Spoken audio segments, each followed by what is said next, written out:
आज का motivation code के साथ आपके चेहरे पे मुस्कान आएगी दोस्तों, और आपका दिन भी शुभ होगा। तो दोस्तों पहले तो आप सभी को गुड मॉर्निंग। और दोस्तों वीडियो की शुरुआत करने से पहले आपके चेहरे पे मुस्कान लाने के लिए एक मोटिवेशन कोड आपके लिए प्रस्तुत करता हूं। दोस्तों, जो इंसान एक जगह शांत होकर बैठना सीख लेता है वह जीवन में कुछ भी हासिल कर सकता है। यानी कि दोस्तों इन पंक्तियों में आपने गौर किया, यानी कि दोस्तों ये व्यक्ति यदि यहाँ पर बैठा है ना, तो दोस्तों ये अपने जीवन में कुछ भी हासिल कर सकता है। क्यों दोस्तों? क्योंकि ये शांत बैठकर अपनी पढ़ाई कर सकता है। क्योंकि दोस्तों आपने पढ़ाई करने के लिए अपने शांत माहौल की आवश्यकता पड़ेगी। तो दोस्तों आज की वीडियो की शुरुआत करते हैं कुछ नए प्रश्नों के साथ। तो दोस्तों आज का जो हमारा पहला प्रश्न है वह है दोस्तों, गुरु तेग बहादुर की हत्या किसने की थी? दोस्तों ये औरंगजेब ने की थी। और दोस्तों ये किस वंश से संबंधित हैं? तो दोस्तों ये मुगल वंश से संबंधित थे। मुगल वंश की स्थापना कब हुई थी? तो दोस्तों ये 1526 में हुई थी। किसने की थी? तो दोस्तों ये बाबर ने की थी। और बाबर के बाद कौन आया था दोस्तों? तो दोस्तों ये हुमायूं आया था। हुमायूं के बाद कौन आया था दोस्तों? तो दोस्तों ये अकबर आया था। अकबर के बाद कौन आया था? तो दोस्तों ये शाहजहाँ आया था। शाहजहाँ के बाद कौन आया था दोस्तों? तो दोस्तों औरंगजेब आया था।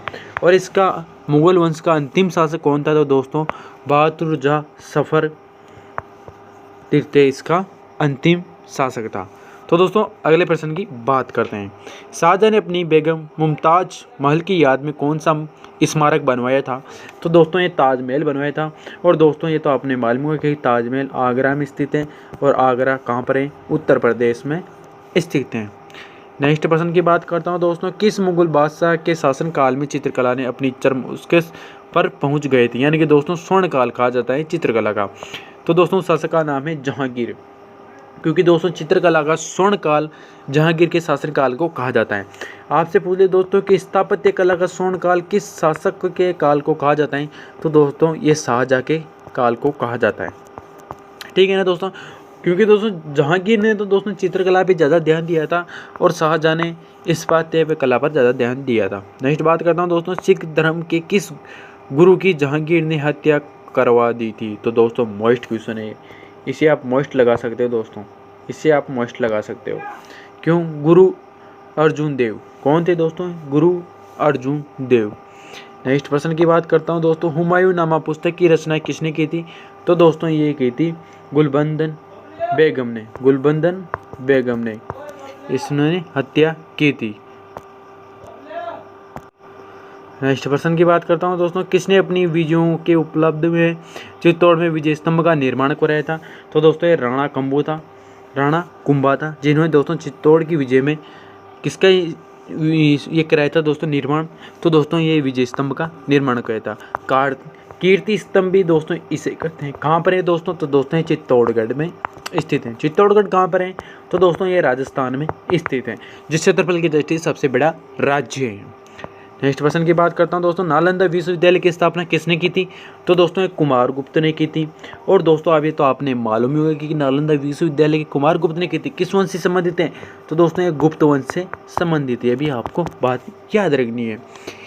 नेक्स्ट प्रश्न की बात करता हूँ, जगन्नाथ मंदिर किस राज्य में स्थित है? तो दोस्तों ये तो बहुत ही मोस्ट क्वेश्चन है, पूरी उड़ीसा में।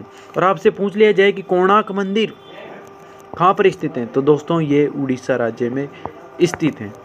नेक्स्ट प्रश्न की बात करता हूँ दोस्तों, तराइन का प्रथम युद्ध किन किन के बीच हुआ था और कब हुआ था? तो दोस्तों 1191 में पृथ्वीराज चौहान और मोहम्मद गौरी के बीच हुआ था, जिसमें दोस्तों पहले युद्ध में तो पृथ्वीराज चौहान जीत गए थे और मोहम्मद गौरी हार गए थे। जो दोस्तों द्वितीय युद्ध हुआ, दूसरा युद्ध हुआ तराइन का, वो दोस्तों 1192 में हुआ था दोस्तों। और ये भी पृथ्वीराज चौहान और मोहम्मद गौरी के बीच हुआ था, जिसमें पृथ्वीराज चौहान दोस्तों हार गया था और मोहम्मद गौरी जीत गया था। और फिर दिल्ली की गद्दी पर किसका शासक आ गया था दोस्तों? मोहम्मद गौरी का शासक आ गया था। नेक्स्ट प्रश्न की बात करता हूँ दोस्तों, शून्य की खोज किसने की थी? दोस्तों ये आर्यभट्ट ने की थी।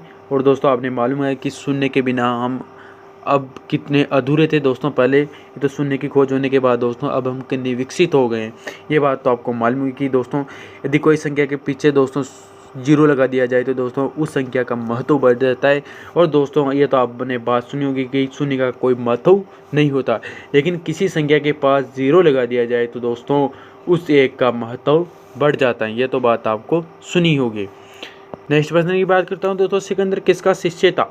तो दोस्तों ये अरस्तु का शिष्य था सिकंदर। और आगे बताओ सिकंदर का सेनापति कौन था? तो दोस्तों सेल्यूकस निकेटर था, जो दोस्तों चंद्रगुप्त के दरबार में आया था। किसका? सिकंदर का सेनापति या राजदूत भी कह दो दोस्तों, जो चंद्रगुप्त मौर्य के दरबार में आया था। नेक्स्ट प्रश्न की बात करता हूँ दोस्तों, गुप्त वंश का संस्थापक कौन है? तो दोस्तों ये श्री गुप्त है, गुप्त वंश का संस्थापक। आगे बात करूँ दोस्तों कि अंतिम शासक कौन है? तो दोस्तों ये विष्णुगुप्त हो जाएगा। किस वंश के बाद आया? तो दोस्तों मौर्य वंश के बाद आया। नेक्स्ट प्रश्न की बात करता हूँ दोस्तों, कुंभल के मेले का शुभारंभ किसने किया था? दोस्तों ये हर्षवर्धन ने किया था। किसने किया था दोस्तों? हर्षवर्धन ने। नेक्स्ट प्रश्न की बात करता हूँ दोस्तों, किसी एक स्थान पर कुंभल का मेला कितने वर्ष के बाद लगता है? तो दोस्तों ये 12 वर्ष के बाद लगता है। और कहाँ कहाँ पर बढ़ता है दोस्तों कुंभल का मेला? ये आप कमेंट में जरूर बताना दोस्तों कि कुंभ का मेला कहाँ कहाँ पर बढ़ता है, भारत के किस किस राज्य में बढ़ता है। नेक्स्ट प्रश्न की बात करता हूँ दोस्तों, भारत में कितने स्थानों पर कुंभ का मेला भरा जाता है? मोस्ट प्रश्न आ गया ना दोस्तों। हरिद्वार में भरा जाता है दोस्तों, जो गंगा के किनारे पर स्थित है।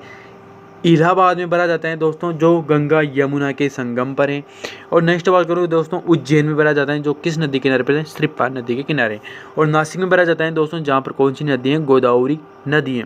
ये 4 स्थानों पर दोस्तों कुंभ का मेला भरा जाता है। बहुत बार पूछा भी जाता है ये प्रश्न। नेक्स्ट प्रश्न की बात करता हूँ दोस्तों, अजंता की गुफाओं में चित्रकारी किस धर्म से संबंधित है? तो दोस्तों ये बौद्ध धर्म से संबंधित है, क्योंकि दोस्तों गुफा नंबर 17 पे एक बौद्ध की प्रतिमा विद्यमान है, जो दोस्तों ऊंचाई की दृष्टि से बहुत ही विशाल है। नेक्स्ट बात करता हूँ दोस्तों, तेलंगाना राज्य की राजधानी कौन सी है? तो दोस्तों ये हैदराबाद है। और आपसे बोले कि आंध्र प्रदेश की राजधानी क्या हो जाएगी? तो दोस्तों ये अमरावती हो जाएगी, अभी बनने की घोषणा की गई है। और ये दोस्तों आंध्र प्रदेश भाषा के आधार पर बढ़ने वाला पहला राज्य है, भाषा के आधार पर। और ये दोस्तों तेलंगाना कब बना था आंध्र प्रदेश से अलग होकर? तो दोस्तों 2 जून 2014 को अलग होकर तेलंगाना बना था। नेक्स्ट प्रश्न की बात करता हूँ दोस्तों, कौन सा नगर अगले 10 वर्ष तक तेलंगाना और आंध्र प्रदेश दोनों राज्यों की राजधानी रहेगा? तो दोस्तों ये हैदराबाद रहेगा। अब दोस्तों हैदराबाद जब दोस्तों इसके 10 साल पूरे हो जाएंगे, तो दोस्तों आंध्र प्रदेश ने अपनी राजधानी अमरावती घोषित कर दी है। नेक्स्ट प्रश्न की बात करता हूँ, भारत में कितने पेन कोड जोन है? तो दोस्तों ये 9 जोन है।